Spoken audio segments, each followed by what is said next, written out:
WEFM's 3 p.m. news. I am your presenter, Rajiv Providence. First, on the local scene, the General Employees Cooperative Credit Union GECU held a staff wellness retreat for employees across all GECU branches and service delivery sectors on Thursday, October 20th at the River 14 Recreational Park in South Rivers. According to a release, the wellness retreat aimed to facilitate an open and relaxed session for staff to improve and promote the health and well being of its employees. President of the Board of Directors at GECU, Michael Sayers, said the organization understands the value and importance of its staff.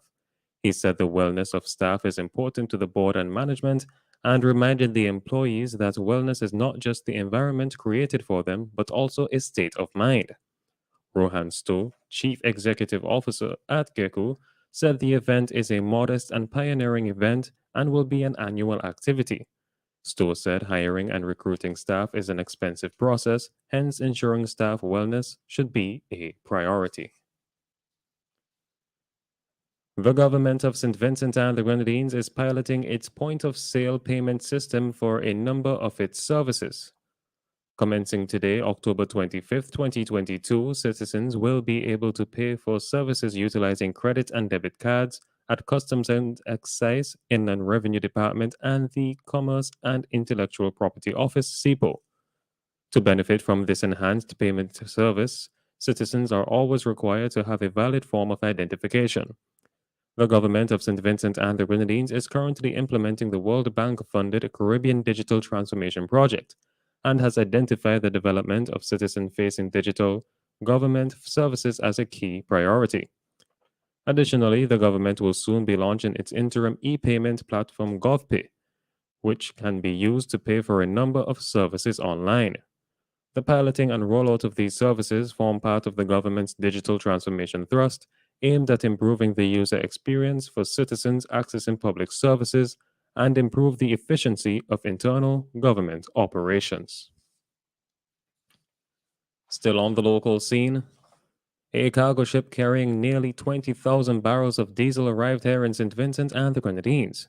Minister of Finance Camila Gonçalves was at the time speaking at the opening ceremony of the Everything Vinci Expo, where he said following the discharging of these 20,000 barrels from the MV Immaculata, Vincentians can expect to be paying less on their electricity bills in the future.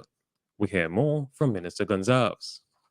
If you want to know what solidarity looks like, you should take a trip down to Lomans Bay right now and see a ship called the Immaculata, which is off the coast of Lomans outside the Vinlec plant, delivering to us today almost 20,000 barrels of diesel for electricity at heavily discounted rates, which will mean cheaper electricity bills for everybody. And I want to thank and recognize the government and people of Venezuela for their solidarity in that regard. That was the Minister of Finance, Camila Gonçalves, speaking at the opening ceremony of the Everything Vinci Expo. The MV Immaculata arrived at the Petrocarib dock early on Saturday, October 22nd. The discharging of the fuel is expected to take approximately 2 days to complete. On to news in the region.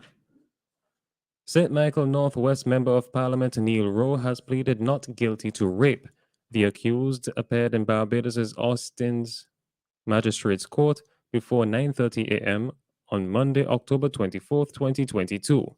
He was granted bail in the sum of $10,000 with one surety. There was no objection to bail, however, Magistrate Deirdre McKenna gave one bail condition that the accused stay away from the female complainant. She added, "You are not to message her via social media or otherwise." Rowe is represented by attorney at law Roger Ford KC and attorney Sophia Moore. The tragic death of a St. Lucian teenager over the weekend highlights the situation in the country with regard to illegal firearms. This is according to Castries South MP Dr. Ernest Hilaire. On Saturday, October 22nd, law enforcement officials were summoned to Castries after a young woman allegedly shot her sister in the head. Reports are the two were playing with a loaded firearm. Hilaire says while there are not many details to go on, he has reached out to the family in expressing condolences. He pointed out steps taken by the current administration in an attempt to deal with the proliferation of firearms and offenses. Earlier this year, legislative amendments were made to the Firearms Act, allowing for stiffer penalties for individuals caught with illegal firearms and ammunition in St. Lucia. And finally, on the international scene, two Chinese nationals have been charged with paying thousands of dollars in cash and jewelry to obstruct a federal investigation into a major telecommunications company. According to prosecutors, the two men attempted to recruit a U.S. law enforcement official as an intelligence asset to help interfere with the probe. The official, however, was working as a double agent for the FBI. Beijing accused the U.S. law enforcement of fabricating lies to smear China. 11 other Chinese citizens were also charged in two other spying cases. According to charging documents, the two men, identified as Guo Shunhe and Zheng Wang, attempted to cultivate a relationship with a U.S. law enforcement official and sought details of the investigation, including witnesses, evidence, and potential criminal charges. They also asked the official to secretly record trial strategy meetings. This has been WEFM's 3 p.m. news. I have been your presenter, Rajiv Providence.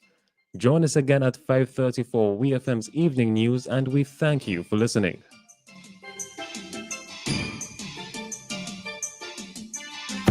Used tires sale. Buy 3 used tires and get 1 free on selected sizes at the OT Car